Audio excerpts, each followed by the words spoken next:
Você tá com a sua ancestralidade tudo aqui dentro, gritante. Você começa a ouvir aquele tambor tocando aquilo, aquilo começa a florar em você, como você falou. Como que você sabe que você precisa, você é um sambista e você quer dançar? Então, eu falo que esse tambor, esse xamã, eles nos chamam. Eu acho que o samba tem muito de ancestral.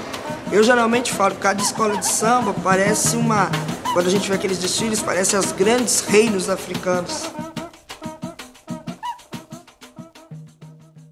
Falar em Zeca da Casa Verde, a gente vai se emocionar muito porque ele era uma grande pessoa, um grande amigo, como fosse parente da gente. Escrevia muito bem ele? Bom compositor? Bom. Poeta? Poeta. Como diz o outro, um poetaço. O poeta, ele tem um olhar diferenciado das coisas, né? Bem diferente da gente. Tanto que tudo essas dificuldades que nós falamos da periferia, do povo do bairro, e o Zeca conseguiu ter um olhar para a Brasilândia maravilhoso, quando ele fala naquele samba que ele fala o sol quando esconde a tardezinha. Você vê, ele viu beleza no lugar.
Falar do final do século XIX para o século XX com a questão do ciclo do café, que traz essa população negra para cá, você está entendendo? Principalmente para São Paulo. Justamente o pessoal, né, na capital, principalmente os bairros Bexiga, Barra Funda, foram povoados por muita gente, muitos negros, né, vindo dessa região do interior, das fazendas de café, de algodão, essa região aí do Vale do Paraíba, Pirapora, Ribeirão Preto, Piracicaba, né. O Tuniquinho Batuqueiro, por exemplo, geral do filme Zeca da Casa Verde, eles são originários do interior de São Paulo. O meu avô, Zé Maquininha, mexia com congada, né? E a congada é tipo reizado, reinado, essas coisas assim. Boa noite, minha gente. Congada vai começar, louvando São Benedito e o povo do lugar. A Senhora do Rosário foi quem nos permitiu, por isso, canta, meu povo, que o canto sempre existiu. Eu sempre acompanhei meu marido em todas que ele ia, né? As escolas de samba, estava sempre junto, saía na escola, né? Junto com ele. O Zeca da Casa Verde era passista de uma antiga escola de samba chamada Morro das Perdizes, certo? Já adolescente, o Zeca participava como passista dessa escola. Então você vai ter uma memória de negros aqui, neste bairro das Perdizes, que hoje é um bairro nobre, né? Ele começou a fazer música depois que a gente casou, né? Começou tudo lá na Grete, no Campos Elísio. Lá que ele cresceu, passou a adolescência. A célula-mãe do samba de São Paulo, sem dúvida alguma, é Dionísio Barbosa. Ele começou tudo. mas existem aqueles que fizeram com que essa semente brotasse e virasse que criasse uma raiz, né? E que essa raiz virasse uma árvore com um tronco muito forte, que é o samba paulista, e sem dúvida esse tronco forte chama-se Zeca da Casa Verde. Campos Elíseos foi um grande reduto, né? O Largo da Banana, né? Porque assim, o negro, na verdade a gente foi trocado pelo imigrante, né? E lá eles jogavam tiririca, tinha aqueles momentos que não tinha trabalho. Você sabe que é jogo de tiririca? Até eu ainda cheguei a pegar muito, uma certa idade. Até uns cavaletas, né? Era uma espécie quase um pouco parecida com a capoeira, mas só de pernada, né? Os negros que pulavam mais, que batiam mais, eram as brincadeiras. O que era roda de pernada? Porque o sambista plantava na roda, o outro vinha, dava um rádio de arraio, uma banda, alguma coisa para derrubar o sambista. E o sambista bom era o que ficava em pé. Nega, não beba pinga, você bebe, fica tonta. Saia dessa roda, tiririca, faca de ponta, pois é. Então esse momento da história do samba de São Paulo foi importantíssimo, inclusive para, como eu ouso até dizer, que aquilo foi uma ação afirmativa do samba. É madrugada, vai amanhecer. Que noite encantada que passei, jamais vou esquecer. Que amanheça um dia lindo e o sol brilhando. Não importa que me vejam por aí sorrindo e cantando. É madrugada. O seu Zeca, ele, desde adolescente, ele sempre se destacou. Ele não só cantava, como mais compunha, né? Ele cantava na Rádio América, ele tinha uma dupla que chamava Silva e Souza. No início dos anos 50, o Zeca tem um papel determinante na reconstrução, né, do Camisa. E quando eu conheci ele não falou para mim que ele cantava em rádio, né? Aí a gente ficamos namorando, eu não sabia que ele cantava. E reavivar a memória desses sambistas da Barra Funda, né? Aí quando foi um dia ele falou, olha, eu vou te falar uma coisa. Eu falei, o que foi? Ele falou assim, olha, eu canto na Rádio América eu falei, aonde? Ele falou, eu falei assim, mas aqui era pertinho, né? Eu morava na Vieira de Carvalho, com a República. Que tem aí a figura do seu Dionísio Barbosa como uma figura emblemática, né? Mas a Barra Funda é um reduto de sambistas, de negros trabalhadores, né? Deixou a dupla e falou um trio, aí o trio não deu certo, voltou com a dupla. Eu sei que ele cantou muito por aí, né? Bom, nesse momento, a Barra Funda, até os anos 30, ela é o bairro visto como o bairro Barra Pesada. Eu comecei a gostar de samba mesmo, me aprofundar em samba por causa desse meu tio. Tio Zequinha, que era irmão da minha mãe, pá. E ele era um verdadeiro malandro paulistano mesmo, né? Que época aí? Terno de linho, chapéuzinho, aba pequena, aquela pegada. No universo dos sambistas, esta cultura do bem vestir que você encontra em negros de ganhos, escravos de ganho, certo? Tem desdobramentos no universo dos sambistas. Não é à toa que os sambistas vão cultuar sapatos impecavelmente bonitos, vão cultivar trajes impecavelmente bem cortados, né? Cortes muito bem adequados. A indumentária da época era diferente. Os negros que saíam para Pagandeira não podiam sair para Pagandeira de qualquer maneira, não. Tinha que ir para Pagandeira, mas ia alinhado. E com poder de fogo para não ficar pedindo nada para ninguém. os sambistas de São Paulo vão cultuar um pouco esta cultura do bem vestir. Primeiro para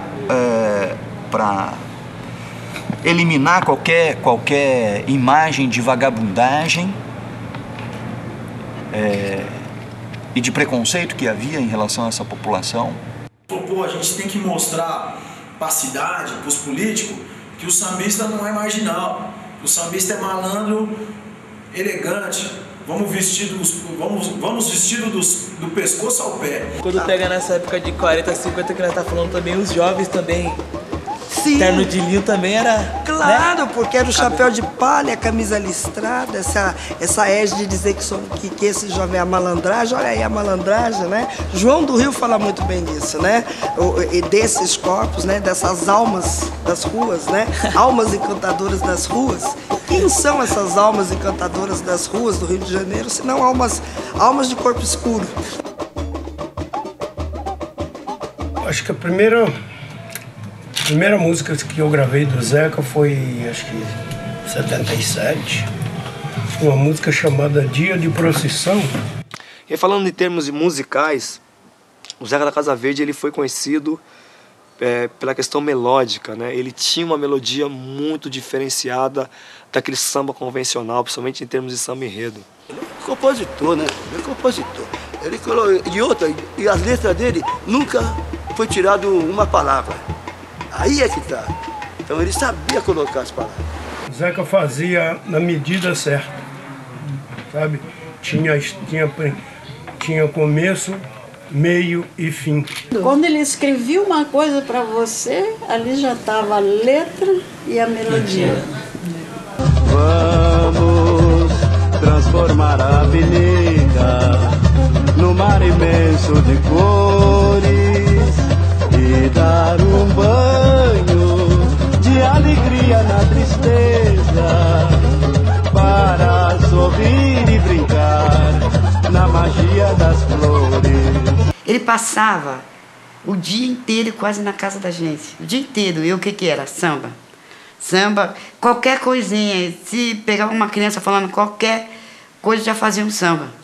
Ele era sensacional, gente. Ele era fora de série. Se ele sentasse minha hora de escrever, eu falava pra você, não precisa nem concorrer mais ninguém, que era o dele. Mas eu não era assim, não. Eu acho o seguinte, que o Zeca, se você jogasse o prego na parede, jogasse o prego pra cima... Faz um samba dali. Esse prego subiu lá, faz o samba desse prego. Ele faz aí, na moral.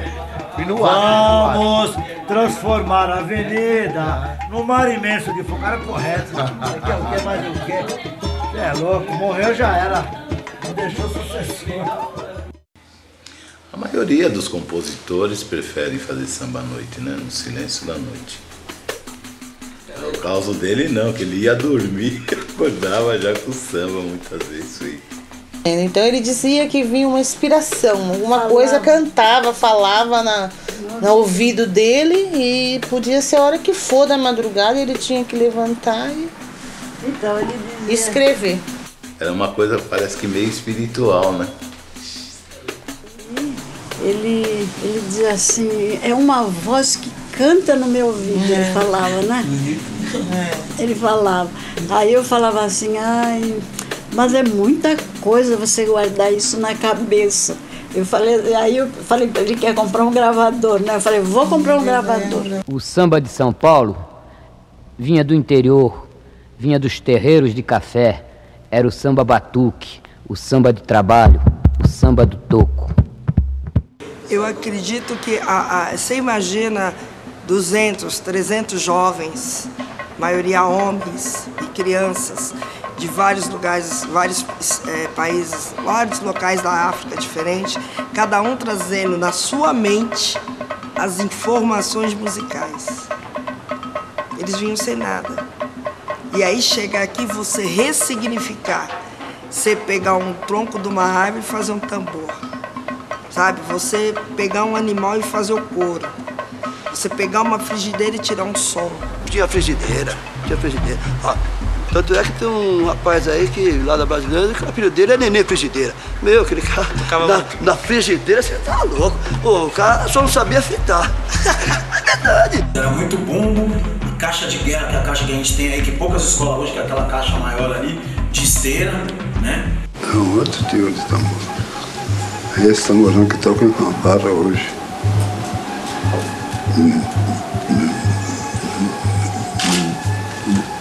Não tinha esse tirante, não tinha porca e também não tinha tarraxa ainda. Os instrumentos era tudo na taxinha. Porque falava que instrumento de tarraxa na mão de crioula era arma. No enquadrado você pega 4 pedaços de pau, corta em tamanho mais ou menos exato. O tamanho que você quer. Lateral, periferia. Liga um no outro. Encorava e pregava, não tinha nem afinação. Passava o couro na fogueira, esquentava o couro, essa coisa toda. Tamborim era quadrado, batia a taxinha. Tamborizinho de couro, o 18 tarraxa. Haste de bambu. Haste de bambu. E conforme o tamanho, a dimensão do bojo, dá um som. Aí existe tamborim quadrado. Porque não podia. Só que na mão de crioula era uma arma. Se colocar a pele na fera, a pele era meio bruta.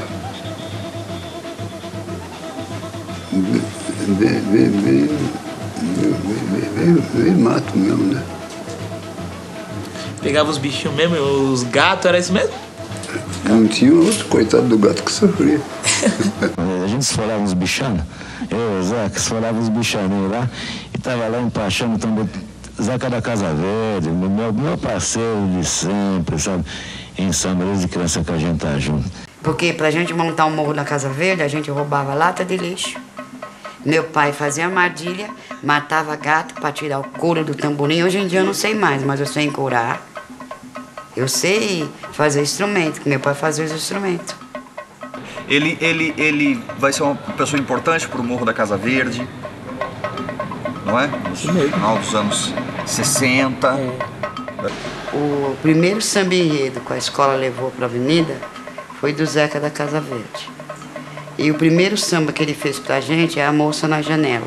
Ela olha a moça na janela. Sabe, eu fiquei olhando ela assim, eu falei, nossa. E ela realmente é uma mulher muito bonita. Ela é muito bonita. Que lindo é o sorriso dela.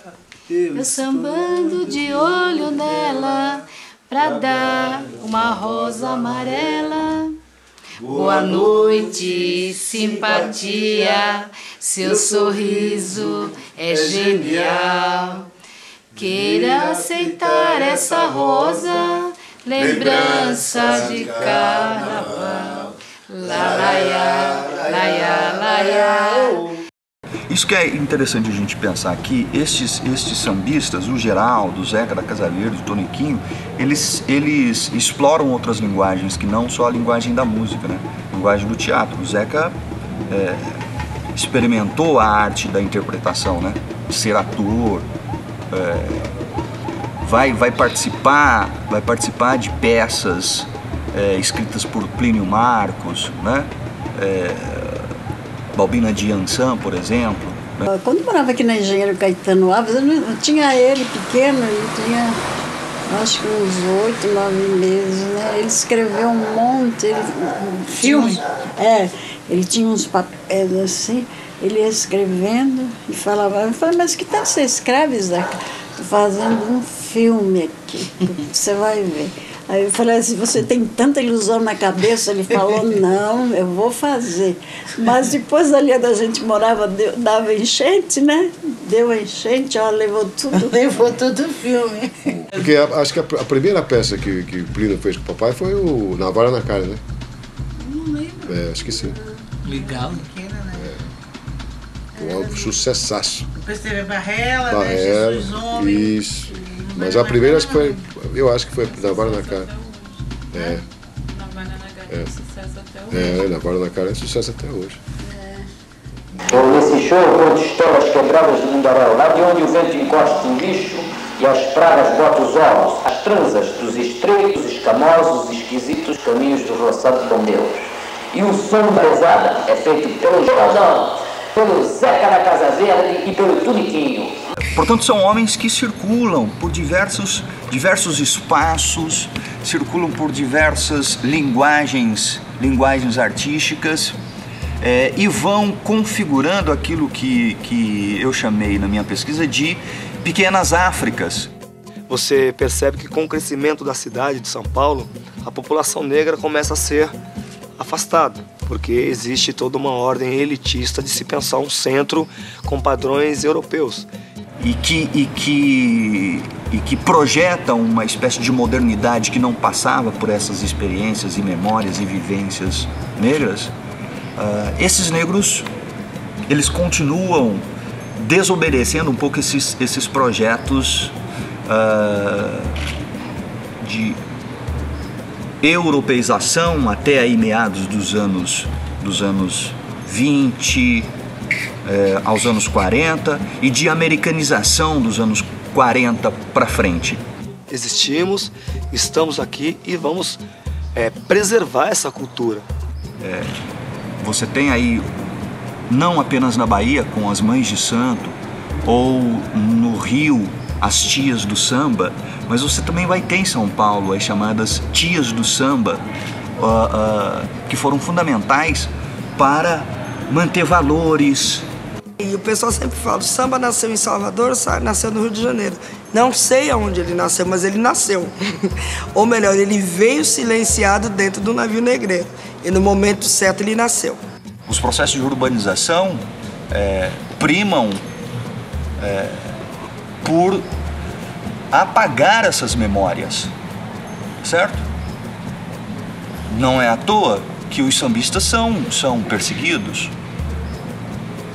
Não é à toa que são vistos como vagabundos.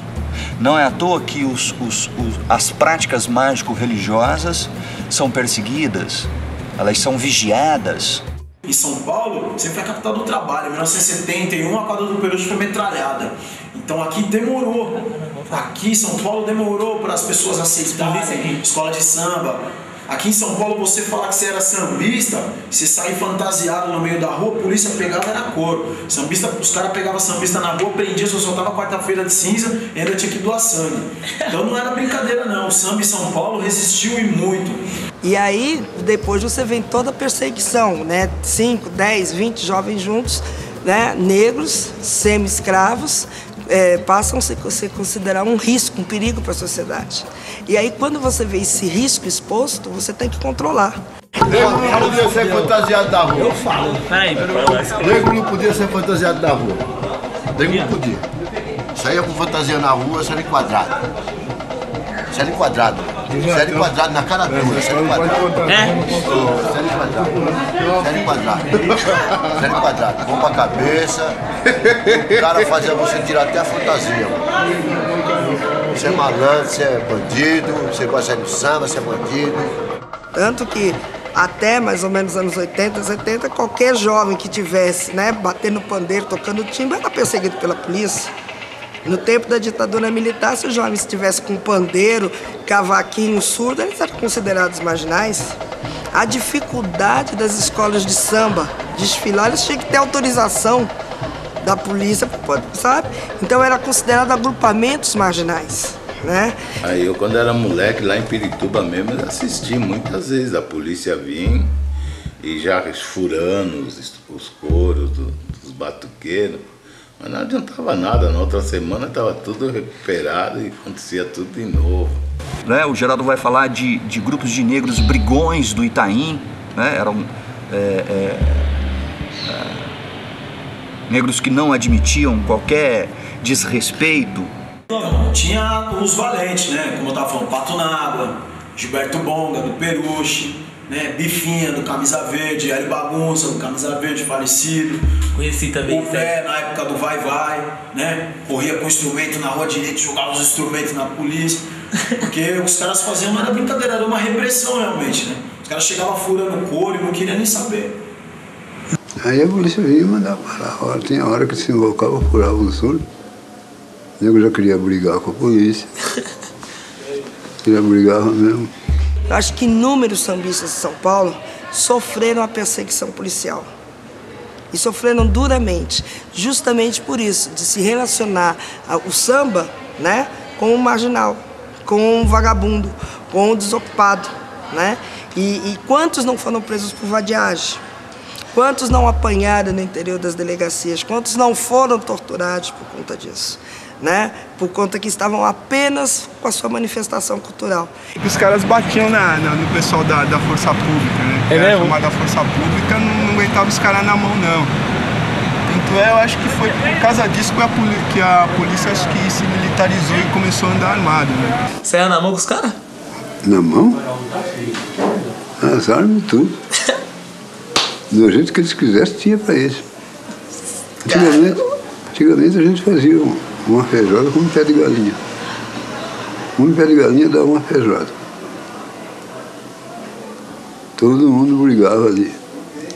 Quem deixasse a carne no caminho saía no prejuízo, né? E esta tensão com a instituição policial sempre foi algo presente na história do samba.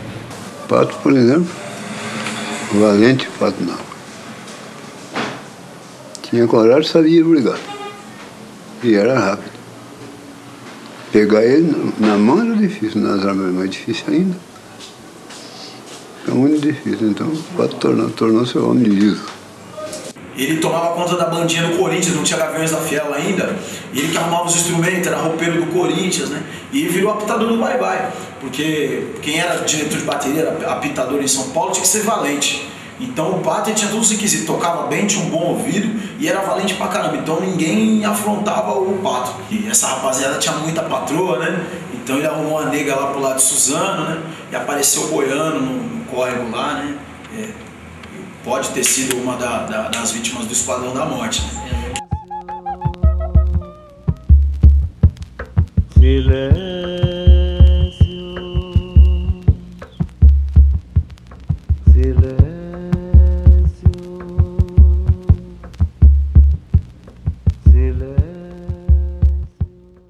Mas o mais importante é que nós estamos vivão também até hoje, compondo, cantando, né? Sim, porque escrevendo. a arte ela não morre. Essa capacidade da arte dos jovens negros, ela não morre, ela é ancestral. Você tem aqueles que te antecedem e você continua vivendo pelos braços, pelos olhos, pela capacidade de criação daqueles que te antecederam, né? Você é os olhos dos olhos dos olhos, né? Daqueles que te olham. Os caras costumam dizer que o samba dele era... As melodias eram muito fortes, mas eram sambas fáceis, de refrão fácil. E hoje em dia, com todo o respeito que eu tinha a todos os compositores, pra juntar o Zeca tinha que juntar pelo menos 20, a cabeça dele que ele é. Não, é pouco, é pouco. Porque tem um menino aqui novo também, o Aquiles, que ganhou os últimos 3 sambas da escola, inclusive o que foi campeão em 2010. Ele diz que ele acompanha a linha do Zeca, mas a inspiração maior dele é o Royce. Então dá pra ver que tipo, é um negócio que vem passando, né? Você tem o dom da poesia, o cara sabe escrever, meu, não adianta, meu. Hoje em dia tem 15 compositores, meu, o bagulho sai meia boca, porque os caras querem pegar patrocínio, né? O Zeca é o seguinte, meu, se ele sentasse melhor de escrever, eu falo pra você, não precisa nem concorrer mais ninguém, que era o dele. Na avenida era, e não tinha nada disso não, gente, que você tinha carrinho, que ia empurrando, tinha que ir no chão, segurando o microfone e cantando. Naquela época não tinha isso, na avenida. Qualquer lugar que a gente ia era o seu Zeca que ia. Não tinha, e ele cantava, não tinha segunda nem terceira, era só ele. O Zeca definiu dele, sozinho, um som precário. Na música tem muito mais recursos hoje em dia, né? 4 microfone, não, aquele somzinho baixinho ali e tal. Então ele ia ali para dar o recadinho dele, pá, já que ganhou. Tem um samba que não é samba enredo, que eu adoro de paixão, do Zeca da Casa Verde. Inclusive, quando faço as minhas apresentações, cantando e contando a história do samba de São Paulo, é óbvio que Zeca da Casa Verde está no meu repertório, que é aquele samba Lindo da Manhã. O que ficou mais marcado para o senhor dessa passagem dessa história do senhor com o Zeca da Casa Verde? Para mim é a melodia do Zeca, né? Que é uma melodia bonita, diferenciada, inclusive para aquela época, era uma melodia assim que tocava, né? Mas que linda manhã, bom dia, meu dia, acontece que eu estou tão sozinho. 2. 1, 2, 3. Mas que linda manhã.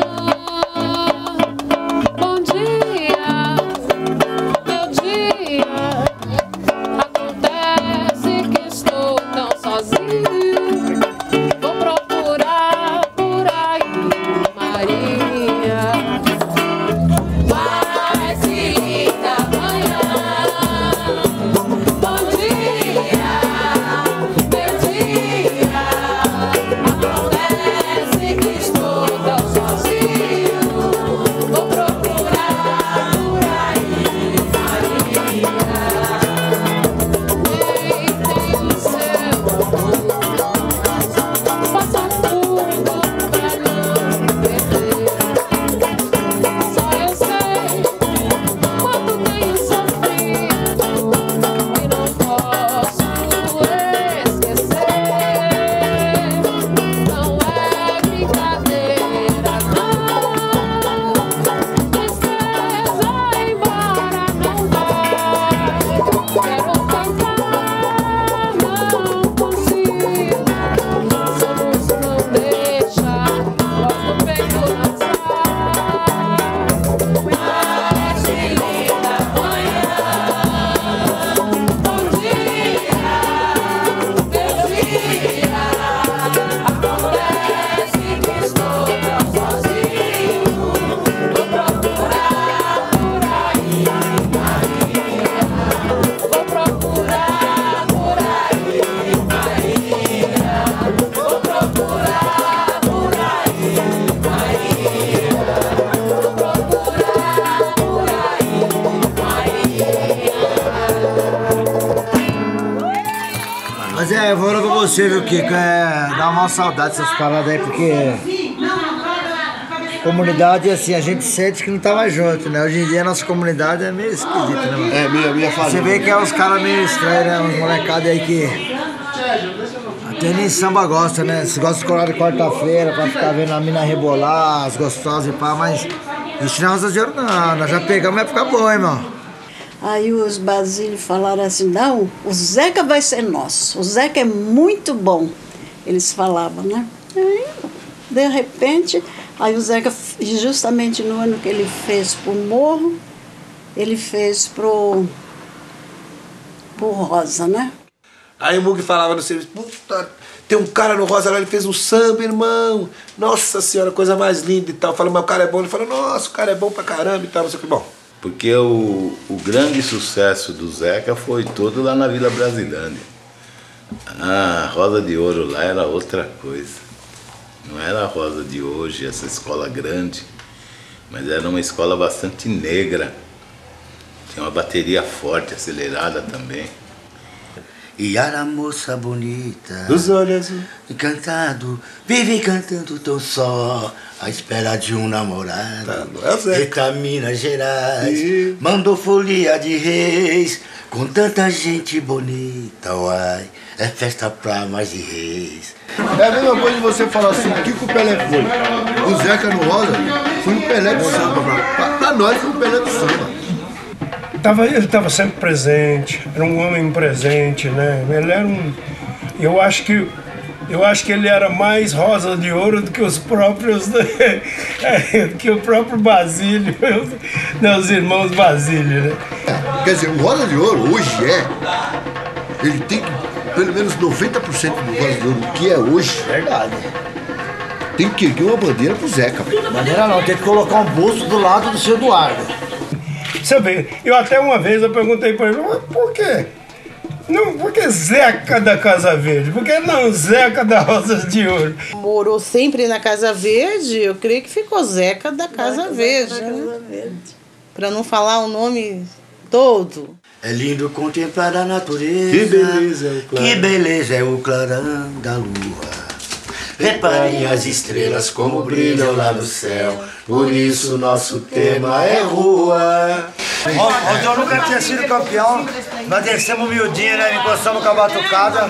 Carro alegórico com movimento e tudo. É verdade, é bom frisar isso, porque os carros alegóricos antigamente eram tudo estáticos, né? Aí o velho Raposão, o Basílio, meteu 3 faces de palhaço rodando Na Tiradentes. Aí, a hora que acabou o desfile, já estourou o show, não tinha pra ninguém, né? Foi. Ó, vou falar pra você, o que tava com nós era o Vai, Neném, né? Lógico. 1000 graus, né? Os caras já tava... Nós já tava. Então, aí quando nós chegamos, não é que nós chegamos atropelando. Nós chegamos na humildade, sabe? O arroz e feijão, nós fomos campeão. Tava uma briga boa entre Rosas de Ouro e Vai. Aí empatou. No desempate, foi com o samba dele, né? Quando meteu lá, já era, mano. Lembra? Quando ele meteu lá, Vieira, gira carrossel, no circo tem para... Cidade Tiradentes, antigamente só dava vai, camisa e vai. Aí foi obrigado o Zeca a meter o samba. Nostalgia. Gira carrossel, no circo tem palhaço, faz a gente rir à toa. Quebrou a hegemonia, mano. Pau! De palheta, cravo na lapela. Seresteiro, cadê a serenata? A lua cor de prata, flores pra donzela. Seresteiro, cadê a serenata? E a lua cor de prata, flores pra donzela. O problema dele era o laiá. O samba dele tinha que ter o laiá no meio. Se tivesse o laiá no meio... Coisa do Zeca não terminava sem laiá.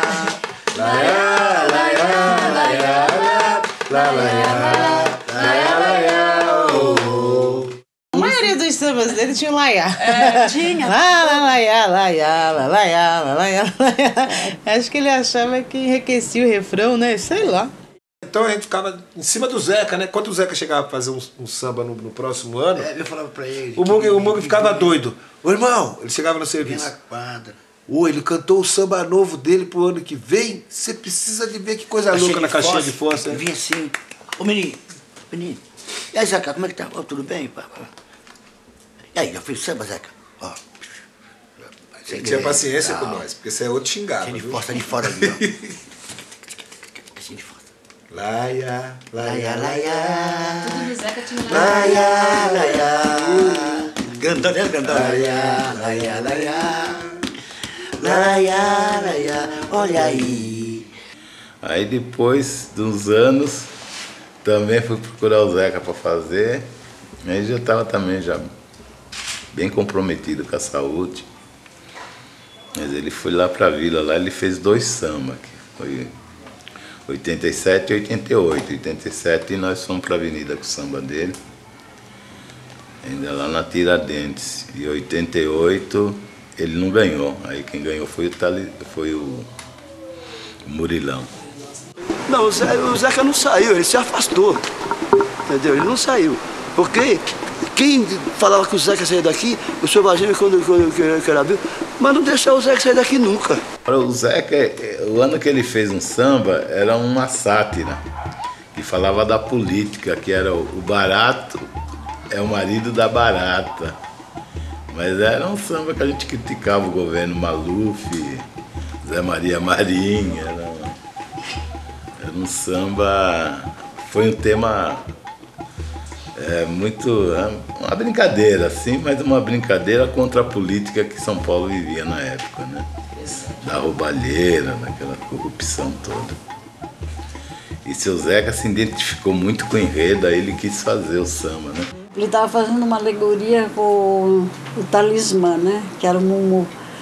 E aí o Mumu olhou no pé dele, o pé dele não estava bom. E ele falou assim: Zeca, vamos no pronto-socorro. Aí ele falou: não vamos nada, isso não é nada. Aí o Mumu falou: vamos, Zeca, vamos, que isso Mumu é o talismã.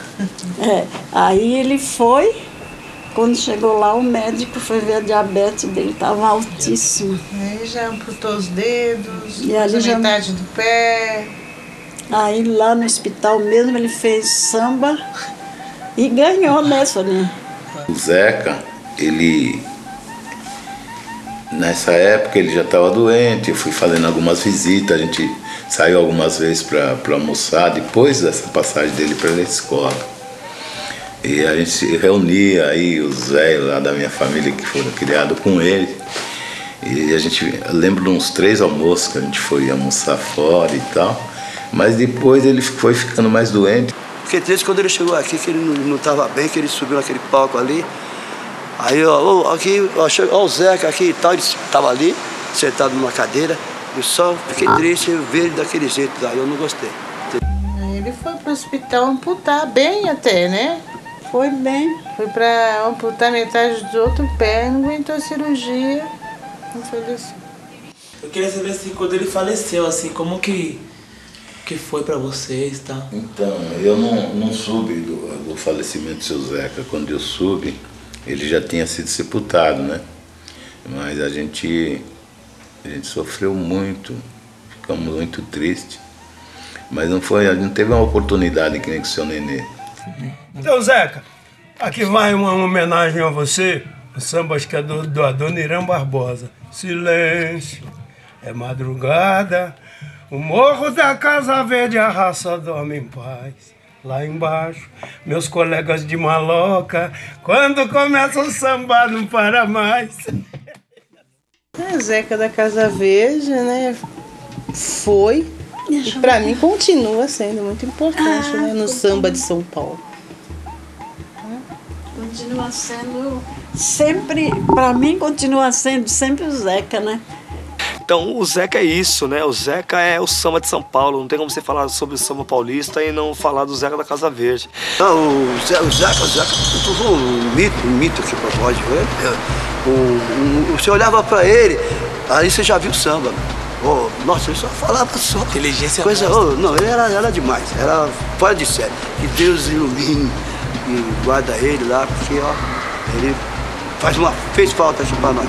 O Zeca da Casa Verde, mesmo depois de ter falecido, ainda tinham pessoas na escola disputando o samba enredo e disputando com o Zeca da Casa Verde, porque Zeca fez 7 sambas enredo para a escola e tinha compositor que dizia: eu vou passar o Zeca da Casa Verde. Zeca da Casa Verde já tinha morrido, então veja só como ele é forte. Falar de Zeca da Casa Verde é você penetrar num universo de sambistas ainda desimportantes, de sambistas ainda não consolidados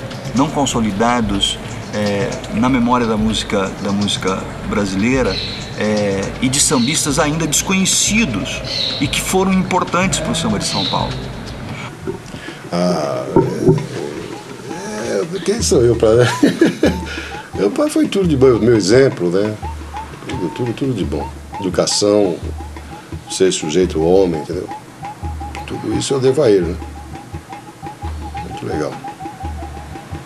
Hoje que a gente, em casa, é assim, quando você perde, que você dá valor, né? É isso que eu falei. Hoje eu tenho na minha consciência, poxa, meu pai era um poeta.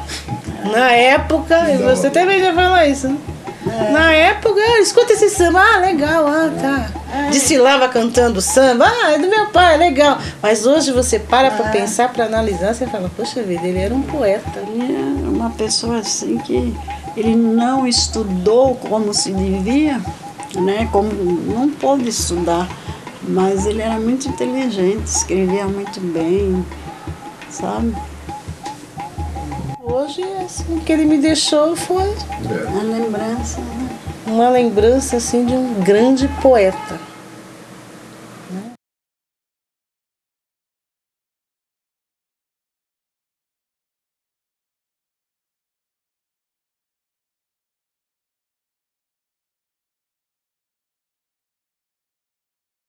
Nada de um minuto de silêncio, vamos cantar por aí. Aí que eu aprendi, que eu conheci o Zeca da Casa Verde. Como que ele vai vir? Como que ele vai vir? Como que estava morto já o Adolfo Alves. Olha, ele veio, nada de um minuto de silêncio. O Zeca fez samba no quarto lá, junto com nós. Eu, Geraldo, Zeca, Tadeu de Mão, o Silvio Modesto. Quem mais? Porque o Zeca estava meio enroscado, não. Nada de um minuto de silêncio. Vamos cantar por aí. Rosas de ouro com saudade apresenta um poeta de Viraí. Rosas de ouro com saudade apresenta um poeta de Viraí. Aí a gente ia ajudando ele na melodia. Quer dizer, se for botar na ponta do lápis, o samba é do Zeca e nosso, né? Esse samba foi um divisor de água mesmo. Ele foi um samba que extravasou o universo do samba paulista, né? Como samba enredo, né? Mas aqui me marcou mesmo aquela que nós cantamos lá. É o poeta. É o poeta de Miraí. Querendo ou não, é tanto que o homem mais gostava. Tem a ver com isso. Que o idealizador de tudo mais gostava. É aquele tal negócio, pra você ver como é que é. Ó. Ele foi embora e falou assim, ó, vocês vão ver, tá tudo aí. Só falta ele e o poeta de Miraí, que foi ele.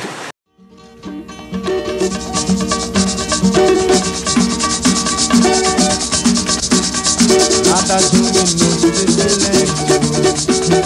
Vamos cantar por aí. Rosas de ouro, saudade apresenta o poeta de Miraí.